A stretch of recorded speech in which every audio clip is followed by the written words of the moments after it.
Welcome back to Tales of Two Bros. I am Angel, I'm Adan. and this is our series review of Samurai Rabbit, the Usagi Chronicles.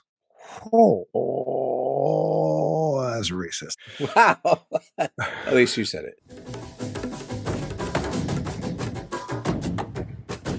If you're interested in finding ways to save a little bit here and there, especially on gas, going out to dinner, or even at groceries, check the link below. Spoilers. So you and I are watching the series. We're not completely done. Yes. We both finished season one. This series is based off a manga comic. Actually, it's not really well. Is it based? Can we say it's based off of a manga comic, or it's a spin-off of a manga comic of Yojimbo? Was Yojimbo manga? The Samurai Rabbit? Not the Samurai Rabbit, but his ancestor. That's what I'm talking about. The original comic book series. Was that manga or a US? Based on the Usagi Yojimbo comic book series created by Stan Sakai. No, actually, if I double check properly, it was produced by, at one point, Atomic Monster Productions and then Dark Horse Entertainment, and those were both U.S. Production agencies. Dark Horse Comics did like Terminator, RoboCop, right. Predator. Yeah, they do grab a lot of mangas like Berserk and like some other series, and they do produce those. But I was always on the fence about that until we just double checked it right now. Either way, it's a combo character who. In this series is essentially the combo character was the ancestor.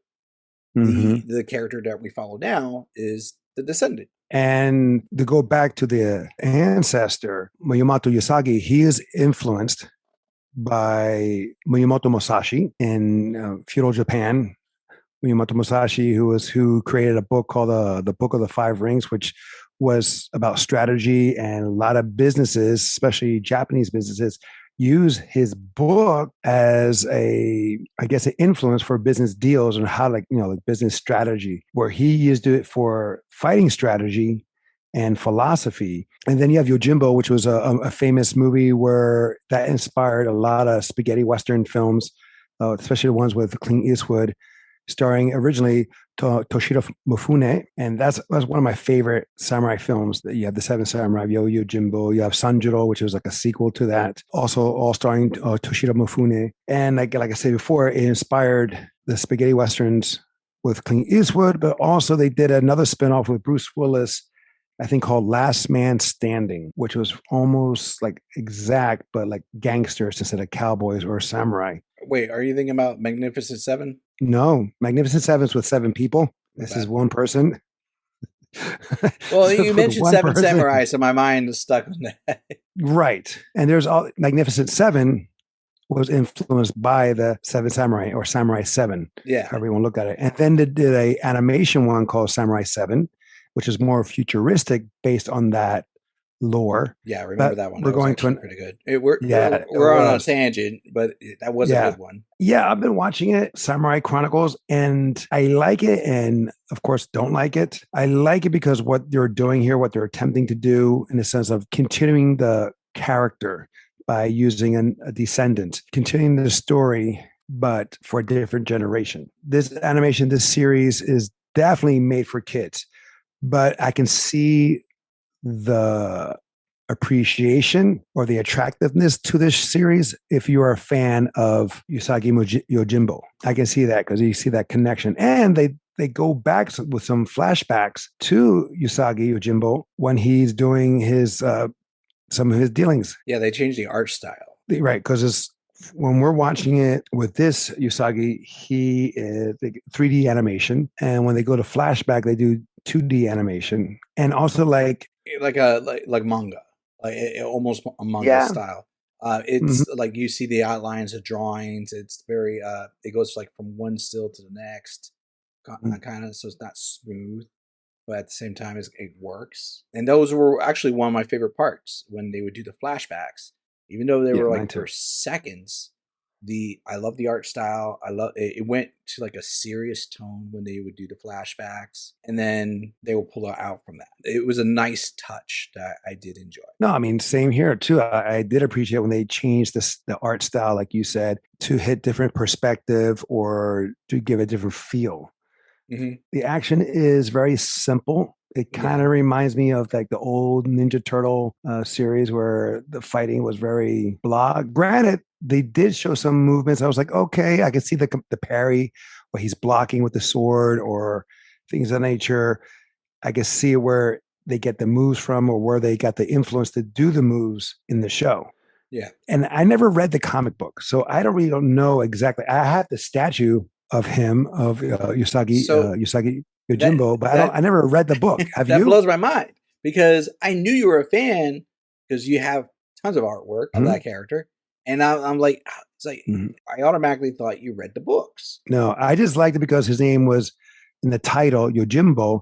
And again, that ties me to the movie Yojimbo, which I love. That was the one main driving factor. I was like, yo, did you see this show yet? You're like, no. I was like, it's based on this character. And he was like, maybe we should check it out. And that was, I thought you were a fan of the book. So I'm like, maybe I'll have some interesting feedback. I had no idea. Well, so like, yeah, I mean, in Yojimbo, the movie, he's a Ronin, he's a samurai without a master. In the book, I don't know how close that is to that fact. And in the series, they don't really do that. He's not really a samurai. Well, he is, but he's more like to make a name for himself. That's the descendant. That's essentially right. Like the ancestor is definitely declared as a samurai, practiced Bushido and all that jazz. Oh, well, let's put it this way. And truth be told, like to my knowledge, even though I didn't read the books, but you never read it either. I have 1 or 2 books, so I am familiar, very minimalistic, not enough to say like I'm definitively no.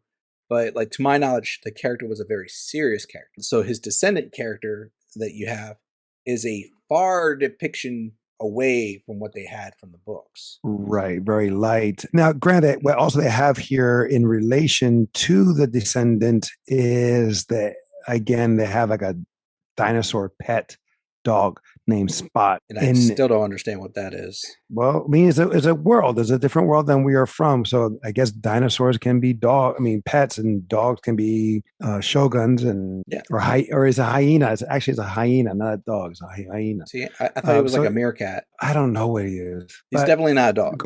Right. But to go back, what I do appreciate here, all the actors in this series are Asian. And I do appreciate, granted, there's no like Asian accent, which I'm glad, or I don't know. It is what it is. Whatever descent they are, like they do have some good actors, but whether or not their accent is there, to me, I don't really care too much. Like I also care about like who they are, like what they bring to the table.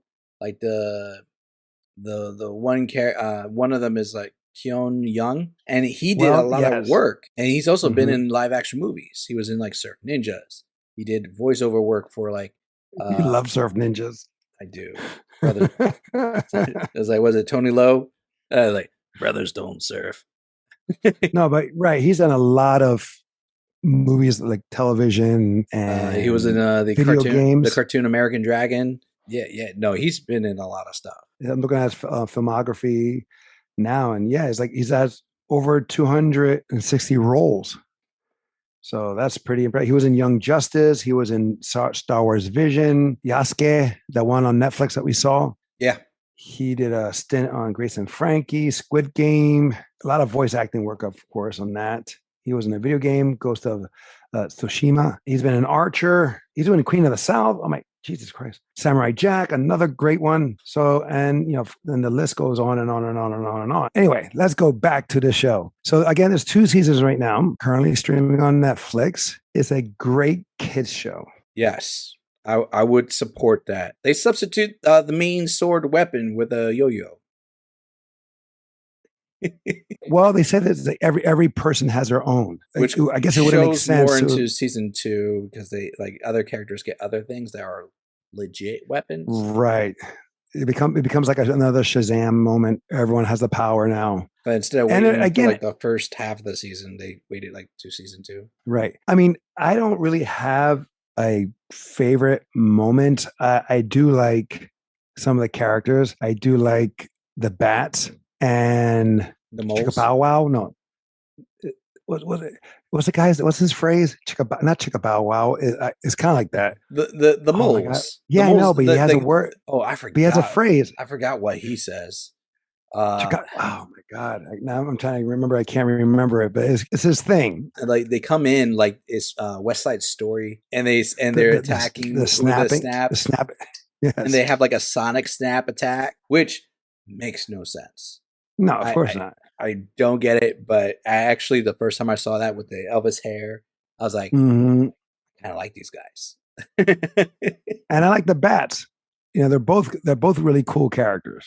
Yeah, and his knife is like a fold out switchblade. That's his sword. Right. The one characters I find a little creepy are the medical people, the kids, the three or four of them. Yes, the 3 doctors in the hospital, which are like I think the only doctors in the hospital. They are super dark. But I think so too. It's like they laugh, they enjoy the pain they give. Yes, or they're like, we're gonna do surgery. Will you live? We don't know, but we're gonna try. Right. I know. I was like, how's that comforting? I did earlier say it. This is definitely a great show for kids, but if you're watching it, if you're a parent, you can see where this can be entertaining. Well, not dark, but entertaining for them as well. Yeah.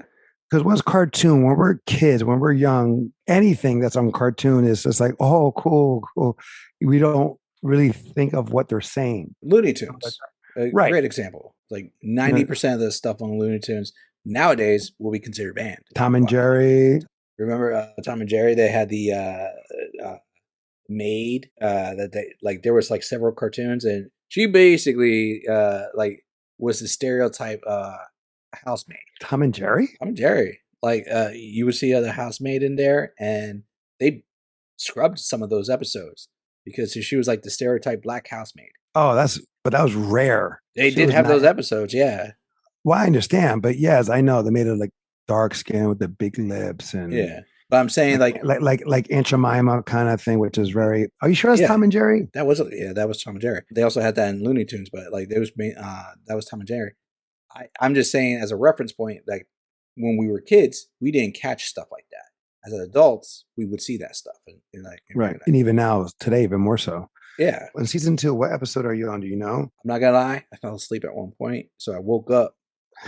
It was going okay. I'm on episode 7. The last episode I remember is the car. Yes, because okay. So for those who don't know, in this time period, Usagi was and his crew are hired to take away the demons that he accidentally unleashes. He does, or the grandfather did. The ancestor did. The ancestor accidentally caged the spirits. Usagi, our current hero, accidentally released them. That was episode 1. Season 1, episode 1. He cracked the crystal. The spirits escaped. No, the descendant did. Not the descendant, the ancestor. He stabbed, and it went through one of the demons. The main one, it cracked because on the hilt. Well, that's what I meant. Like the ancestor, by stabbing the crystal, right? Okay, that's right. The spirits. So right, and then his name was blacklisted. Blacklisted, right? So where the descendant Usagi is like, my great ancestor was all this and blah blah blah, but everyone else hates him, and he didn't know why exactly until he found out. I was like, oh my god! And then he finds out it was purely by accident because he was doing the right thing. He just didn't complete it properly. Yes. And so now it's like he's fixing everything. And then he finds out these demons, and I'm forgetting the names. Sorry, because I should, because they talk about it all the time. Yokai? One of those. It's like that. Or is that the weapon? No, they're yokai. Yokai is like the Japanese, they're like kind of like Japanese spirits or demons, depending on the concept or story that you're talking about. I mean, are they really Japanese? Can't they just be spirits? Well, yokai is just the term. I mean, it's not like. Can't just be spirits? But you're saying Japanese spirits, like it's just like. I mean, they have different types of spirits, like in the lore. I know, but do you know what I'm trying to say though? It's like, is there American English spirits, and then there's. I guess you could argue that. I mean, I've watched Supernatural. They have Japanese spirits in Supernatural. Why? Because they're Asian. Yes, they were, but they were also of a like particular species of spirit. that Supernatural was Well, anyway, 15 years lower. Anyway, the thing is, he finds out that these spirits are not as bad as they seem. They just try, like some are just trying to right the wrong or trying to teach. And once the lesson is learned, they're done. They're good. They go on and to yes, the next there person. are some, yes, they'll go on to the next person to help them. But of course, there are some bad ones. You have the skeleton one that was trying to kill him. You have the not the peacock, but the bird thing. It's kind of a peacock. Right. And then you had that one, the original, with the multiple eyes. I don't know if he's the original, but he's one of the top ones. I thought he was, because I thought that Yojimbo stabbed him, and he was the one that went through him and then broke the crystal. I thought. Well, no, he was. Yeah, he was the first one sucked into the crystal, but he wasn't like the original spirit. I thought he was for some reason. I do like the ghost bear when he showed his skills, because no one knew he could fight. He just was a guy who was just there. He was like guardian of the crystal in a way. I must have been asleep on that episode. Or the gatekeeper. It just recently happened actually in season 2, where he's always holding something, and so he's always going through walls and what have you. Yeah, he's a ghost. But then he put. Right. But the thing that he's holding, because he's always holding something, he puts it down and then he's fighting. And he's able to interact with live things. Everyone's like, this whole time? He was like, you can fight? Oh, wow. So it's like, well, you never asked. Is this show worth the watch? Yeah, but you don't have to. If you're a kid, I would say go ahead. I would say if you're into the book of Usagi Yojimbo, why not? Watch the first season, see how you like it. And if you like the first season, then you go into the second season. The first season could be a standalone, I think. I thought it was. Yeah, me too. But it could be the way it ended. You're good to watching just the first season. You don't have to watch the second. But if you want to, you can continue on. Cool. And what about you? What are your thoughts? Do you think it's worth the watch? Before I forget, I liked the side characters more than I did the main character. But I stand by the statement I say, if you're a child, because I'm not familiar with the book as much, this is probably going to be very palatable for you. You're going to be really good. If you're a fan of the main character from the comics, maybe you'll like this. I mean, with the book, is again, I don't know. I'm just taking a gander, but it's a period piece. But it just helps add to the lore. And where here it's more futuristic. They have all these type of gadgets and doo-has, and has a period. It's like a mixture of the future and past. Like Avatar, Korra. Yeah. That's a great show too. That's a great series. Yeah. The side characters are interesting. The ninjas are they're fun. They're entertaining. Especially the one where Ninja Master, the white one. Yes. Where it's like she's laughing and then someone else's laugh is like, wait, no. Only I laugh. You can't laugh. Mm-hmm. She's like, oh yeah. She's super on the power trip. She's like, finish your mission. She goes, good. Yes. Where's my gum? And then one ninja comes in with a piece of gum. She's like, good. And she turns to the other one and you're like, you were always my favorite. And the other ninja just like bows her head and walks away. Like, oh. And she has like this super fluffy head. And she's like a white cat. And she takes off her helmet and like blows up about 3 sizes too big. That's why I would say it's like a hit or miss of whether or not you should watch it, because it has some small moments that but they don't add up to being a great whole. There's a lot of filler stuff. There's a lot of moments. There's reasons why I fell asleep on multiple occasions. Oh, yeah. There's a lot of filler episodes. Well, the concept of the story is not bad. It's just that because of those filler episodes, it actually breaks up the flow. Season 1 felt tighter. Yes. In comparison to season 2. I mean, a great argument about this is like in episode 1 or 2 of season 1, they literally established this is what the season's going to be about. We're going to go about like Ghostbuster style, track down each spirit, capture it, and bring it back. Right. And I think season 2 is more about, it's like Jurassic World, trying to live among each other. I get where you're coming at from there. That wasn't really a hard selling point of what within the first couple episodes. I mean, he says, I'm not going to capture it, but it takes forever to get to even understanding, that's what the entire season's about. You don't even know who's the big bad. You don't, because 3 of them, big ones, who were his enemy, are now captive and they're working together. Yeah. So, and I know when they ended season 1, there was a thing that they hinted at that could be the big bad for a possible season 2. They haven't even touched that yet. And the thing is, like in season 1, they gave too soon, in my opinion, the spy of that group. Oh, the cat. They could have played that story a little bit longer. Right? Yes. That could have led to season 2. Yeah. Or they could have revealed her for being a spy to us, the audience, but not to the rest of the cast. Well, both I felt was too fast. When we found out and when the crew found out, it would have been nice, like, say she's doing all the stuff, trying to be, the team player, helping out, trying to save the world and all that stuff.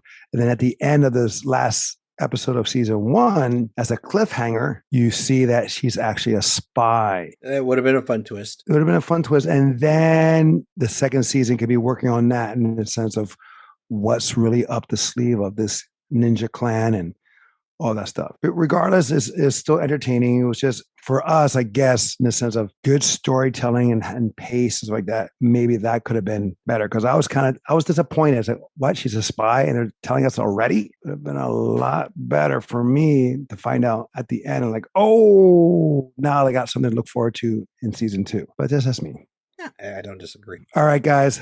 That's going to be our series review of Samurai Rabbit, the Usagi Chronicles, currently streaming on Netflix. Until next time, will be the next time. I'm Angel. I'm Adan. Love you, bro. Love you too.